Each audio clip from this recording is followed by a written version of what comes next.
কেমন আছো বন্ধুরা? আশা করছি সবাই খুব ভালো আছো। আর আমিও খুব ভালো আছি।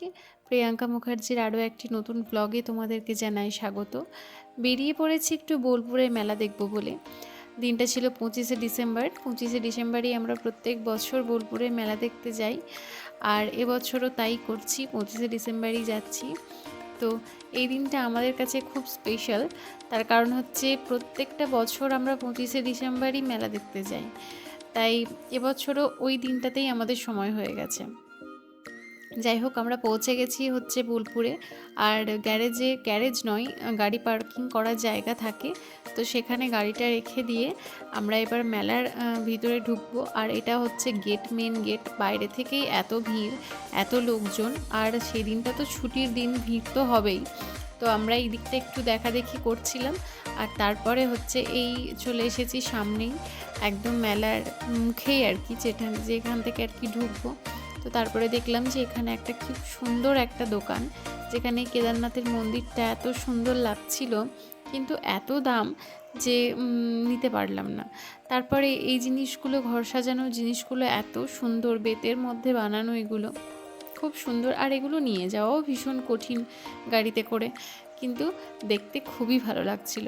তারপরে একটুখানি খাওয়া দাওয়া করে নিলাম। আর খেয়েছিলাম হচ্ছে চিংড়ি মাছের পকোড়া, কিন্তু সেখানে চিংড়ি মাছের থেকে বেশি শাকসবজি ভরা ছিল। যাই হোক, মেলা তো মেলার মতোই হবে। তারপরে এইগুলো একটু দেখাদেখি করছিলাম। আর আমি কিন্তু এবার মেলায় কোনো হালামালা কোনো কিচ্ছু নিইনি।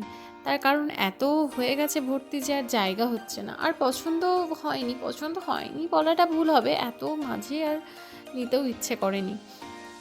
এই পেন্টিংগুলোর তোমরা কল্পনা করতে পারবে না কতটা দাম, মানে এক একটা 60,000, 70,000, এটা 69,000 টাকা দাম এই পেন্টিংটার। আমি জানি না এই পেন্টিংয়ের মধ্যে কী আছে, তবে শিল্পীর কদর তো অবশ্যই করতে হয়। অবশ্যই ভালো কিছু আছে যেগুলো আমাদের চোখে পড়ছে না। তারপরে আচারের দোকানে ঢুকে গেছিলাম। আচারের দোকান থেকে কিন্তু অনেক কিছু নিয়েছি, ভীষণ টেস্টি ছিল আচারগুলো, খুবই টেস্টি ছিল, খুব ভালো ছিল। এই দোকান থেকে অনেক কিছু নিয়েছি, আর ফ্রিতে অনেক টেস্টও করে ফেলেছি। তোমরা কারা কারা এরকম টেস্ট করো অবশ্যই জানিও তো। তারপরে আবার একটু খাওয়া দাওয়া করে নিলাম, খেয়ে নিলাম হচ্ছে ফিশ মোগলাই, এটাও ভীষণ সুন্দর খেতে ছিল।